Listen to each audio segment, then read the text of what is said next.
یا علی، آپ نے ایک دن ایک صحابی سے پوچھا تھا کہ آج رمضان کی کیا تاریخ ہے؟ اس نے کہا تھا 16۔ آپ نے کہا زیادہ گزر گئے، تھوڑے رہ گئے۔ یا علی، ہم نے کوفے میں ایک شخص کو زہر خریدتے ہوئے دیکھا ہے۔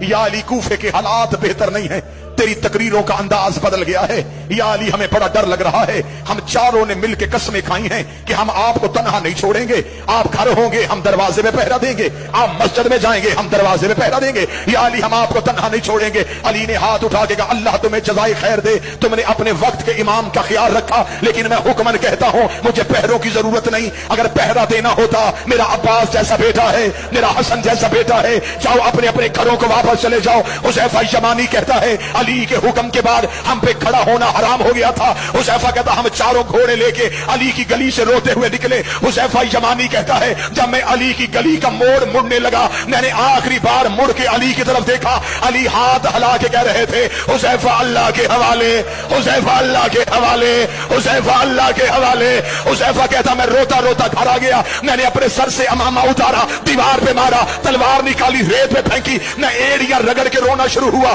میری بیوی قریب آ کے کہتی ہے علی کا سپاہی ہو کے بچوں کی طرح کیوں رو رہا ہے؟ لوگ کہتا علی کے دروازے میں پہرا دینے گئے تھے، علی نے خالی واپس بھیج دیا۔ کوفے کے حالات بہتر نہیں ہے، بیٹیاں بابے کی شاہی دیکھنے کے لیے آئی ہے۔ حذیفہ کہتا میری زوجہ کہتی ہے علی کو تیرے پہرے کی کیا ضرورت ہے، وہ فاتح خیبر ہے، اس کی تلوار سے زمانہ ڈرتا ہے۔ حذیفہ کہتا میں روتا روتا سو گیا، تھوڑی دیر کے بعد میری بیوی نے میرا کانٹا ہلایا، ہلا کے حذیفہ جاگ، سونی یہ آواز کس کی ہے؟ حذیفہ کہتا میں تڑپ کے اٹھا، آواز آ رہی قد قتل امیر المومنین، زینب کا بابا مارا گیا، غازی کا بابا مارا گیا، علی کو ضرب لگ گئی، علی کوفے میں قتل۔